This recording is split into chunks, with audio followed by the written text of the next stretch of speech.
સદગુરુદેવ કી જય. જય સિયારામ. ભક્તો, સંતોની વાતો અનેરી છે.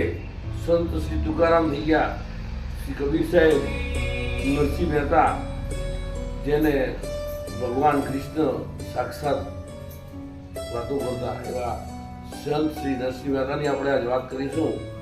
નરસિંહ મહેતાના પિતાના શ્રાદ્ધની વાત કરીએ તો શ્રાદ્ધના દિવસો નજીક આવ્યા છે.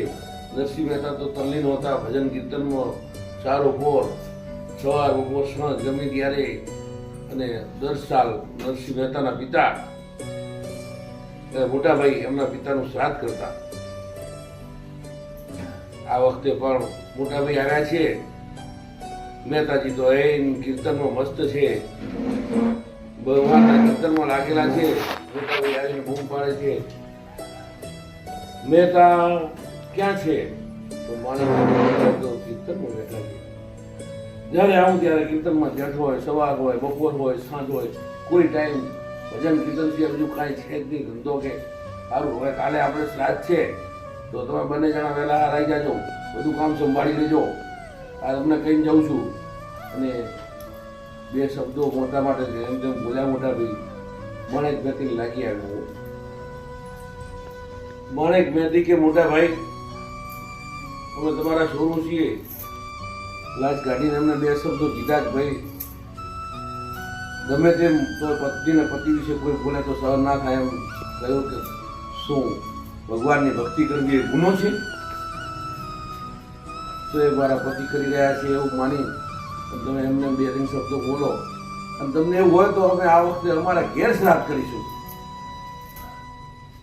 મહેતાજી ધ્યાનમાંથી બહાર આવ્યા છે. જે એમની લગ્ન હતી, કીર્તન પૂરું થયું, છેલ્લે બે શબ્દો મેથીના સાંભળ્યા ત્યારે પૂછ્યું, મોટા ભાઈ આવ્યા હતા?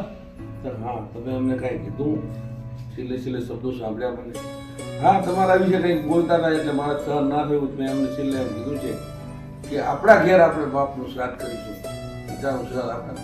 અરે શું છે આપણી પાસે? 3 દિવસથી ભગવાનને ભોગ નથી ધરાયો.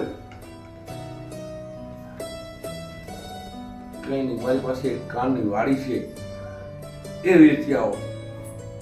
પણ 5 માણસનું જમવાનું થઈ જાય એટલું તો થઈ જ જશે કે હું, તમે, દીક્ષિતજી, એક ગોર બાપા અને એક બીજા કોઈ બ્રાહ્મણને કહી દેજો. 5 જણનું જમવાનું થઈ જશે. ઓહો, વાડી છે તમારી પાસે? લાવો, ક્યાં છે વાડી? મારો પ્રભુ 3 દિવસથી ભૂખ્યો છે, આપણે ભોગ નથી ધરાવ્યો. શ્રાદ્ધ એક બાજુ રહેશે, પહેલા આપણે ભગવાનને ભોગ ધરાવીએ. પાણી આપી છે અને કહી દીધું છે તમે સીધું સામાન લઈ આવો. 5 માણસને થાય એટલું સીધું આવ્યું છે. એ ઘી ખૂટે છે હો. 5 માણસને થાય એટલું સીધું આવ્યું, ઘી ખૂટ્યું છે. અને મેથીએ કીધું હવે તમે છે ને દીક્ષિતજીને અને ગોરને કહેતા હો કે આજે આપણે શ્રાદ્ધ આપણા ઘરે કરવું છે. અને મહેતાજી નીકળ્યા છે, ચોરે ગયા, દીક્ષિતજીને મળ્યા છે. દીક્ષિતજી રસ્તામાં મળી ગયા. દીક્ષિતજી, આજે મારા પિતાનું શ્રાદ્ધ મારા ઘેર કરવાનું છે તો તમે પધારજો. દીક્ષિતજી ચાલો આપણે ચોરે જઈએ. અને દીક્ષિતજી તો બધા બ્રાહ્મણો બેઠા હતા, કૃપાશંકરને, નેમિશંકરને, પ્રભાશંકરને બધાને કીધું કે આજ મહેતાજીના શ્રાદ્ધ છે. બધા મસ્કરી કહેવા, ઓહો, મહેતાજીના તો શ્રાદ્ધ હોય તો આપણે બધા જ જમવા માટે ત્યાં જઈશું. ભલે તુલસીના પત્ર ઉપર મળે પ્રસાદ તો પણ તેમના ત્યાં જ જવો છે. મોટા ભાઈ ત્યાં આપણે કોઈ નહીં જઈએ. ઓહો, મહેતાજી કે તો વધારો. આખા ગામને આગમટે આમંત્રણ આપી દીધું. બધા ગામના વધારો. જ્યાં 5 જણનું પૂરું નહોતું પડતું, 5 જણમાં ઘી ખૂટે છે ત્યાં એ આખા ગામને આમંત્રણ આપી ગયા છે.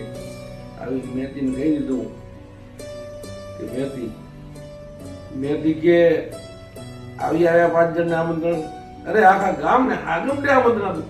શું વાત કરો છો? કે હા, તોડે બેઠા હતા બધા કે અમારે તો તમારે ત્યાં પ્રસાદ લેવો છે. ત્યાંથી સમજીએ આ લોકો મજાક કરતા હશે, ભલે કાંઈ વાંધો નહીં. હવે એક કામ કરો કે 5 જણમાં ઘી ખૂટે છે. મનમાં મેથી વિચારે કે આખા ગામને આગમટે આમંત્રણ આપ્યું છે અને ઘી ખૂટે છે. જો આ તપેલી ઘી લઈ આવો. મહેતાજી ઉપડ્યા છે. એક હાથમાં કરતાર છે, એક હાથમાં તપેલી છે. મેં તે લીધી તપેલી હાથમાં ને નીકળ્યા છે જુનાગઢની બજારમાં. એક દુકાને જઈને કહે છે, ભાઈ ઘી આપો. કેટલું આપો? 500 ગ્રામ આપો ને. આમને ધડો કર્યો, તપેલી મૂકી, ઘી નાખ્યું. મહેતા કે ઓલા ભાઈ કે પૈસા 15 દિવસ પછી વ્યાજ સાથે આપ્યું. ઓહો મહેતાજી, તમને ના પડાય કે? પણ સવારમાં ડબ્બો ખુલ્લો રહી ગયો તો અને અંદર ગરોળી પડી ગઈ હતી. એટલે ઓહો ના ના ના મહેતા કે તો પાછું લઈ લો. ભગવાનના ભોગ ધરાવવામાં એવું ઘી ના ચાલે, પાછું લઈ લીધું. બીજી દુકાને ગયા, ત્યાં પણ એવી જ રીતે તોલ્યું ઘી, પછી પાછું લીધું. એમ કરતા કરતા 5 દુકાનો થઈ. 6ઠી દુકાને ગયા, પહોંચ્યા તે વૈષ્ણવ બૂમ પાડી, એ મહેતાજી આવો આવો આવો. શું છે? ક્યાં બજારમાં નીકળ્યા છો? અરે ઘી લેવા નીકળ્યા છો, પિતાજીનું શ્રાદ્ધ છે. આવો હું તમને ઘી આપી દઉં, પણ ચોખવટ કરી દઉં હો ભાઈ, પૈસા નથી. 15 દિવસે વ્યાજ સાથે આપી દઉં. અરે પૈસા કોને જોઈએ છે? તમતા લઈ જાઓ ને તમારા જેવા સંત મહાત્મા હોય. મફત તો મારે જોઈએ નહીં, પૈસા તો હું આપી શકું. બોલો કે ના, પૈસા મારે લેવા નથી. જગ ચાલી છેવટે વૈષ્ણવ સંતે વેપારી એવું કહ્યું કે માતાજી એક કામ કરો,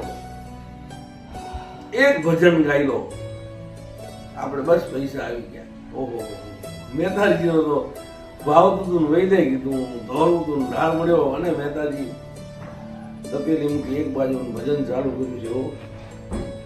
આજની સખી તે આજની ઘડી તે રડી આમણી. એક ભજન ને બીજું ભજન ને શેરી વડાવી સજ કરું